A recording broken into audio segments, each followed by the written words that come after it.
నా పేరు మాన్సన్. హైదరాబాద్ నుంచి వచ్చాను. ఫస్ట్ నాకు ఫీవర్ వచ్చింది. హాస్పిటల్ చేర్పించారు. తర్వాత కాళ్ళు చేతులు పడిపోయినాయి. దాని తర్వాత కళ్ళు కూడా పోయినాయి. అయితే హాస్పిటల్కి వెళ్తే టాబ్లెట్స్ ఇచ్చారు, వస్తాయని చెప్పారు. చాలా టాబ్లెట్స్ వేయడం వల్ల నరాలన్నీ లోపల పడిపోయినాయంట. దానివల్ల కళ్ళు రావని చెప్పారు.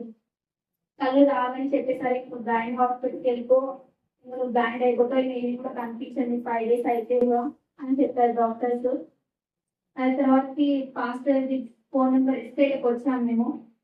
మాకు కళ్ళు కనిపించాయి, చేతులు కాళ్ళు వచ్చాయి, తినగలుగుతున్నాను. ఇంతకుముందు తినలేదు, ఇప్పుడు తింటున్నాను. బాగా నడుస్తున్నాను, బాగా మాట్లాడుతున్నాను. కళ్ళు మీద బాగా కనిపిస్తుంది.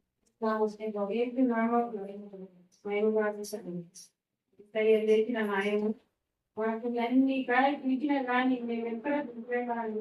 వాటికి ఇక్కడ నాయన జరగలేదు. మేము ఇక్కడ వచ్చినప్పుడు మా నాయన జరుగుతుంది.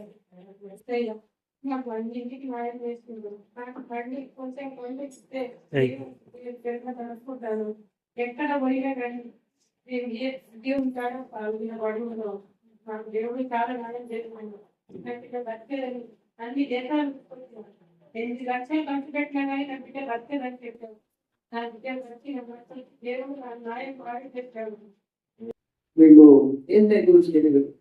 నమ్మరు వాళ్ళు ఏదో దేవుడు పూజలు చేసుకునేవాళ్ళు. గడిచిన కాలం లోపల పోయిన సంక్రాంతి లోపలంట జనవరి లోపల ఈ అమ్మాయికి కాలు చేయబడిపోయి తర్వాత కళ్ళు పోయి ఆహారం తిరిగే లోపల 3 నెలలు తిరిగి హాస్పిటల్ అంటూ ఏది లేదు. అందరు వైద్యులతో మాత్రం ఎక్కడ పడితే అక్కడ ఎక్కడ బాగా తీసుకెళ్ళింది. ఏ సైకులు తెలుసుకొని మరి సరిదానికి వచ్చినాక ఎన్ని వారాలకు నీ బిడ్డ భోజనం చేసినామా? ఒక్కటే వారం లోపలికి బిడ్డ భోజనం చేసి 3వ వారం కల్లా మొత్తం క్లియర్ గా నడిచి 4వ వారం కల్లా కండు క్లియర్ గా కనిపించినది.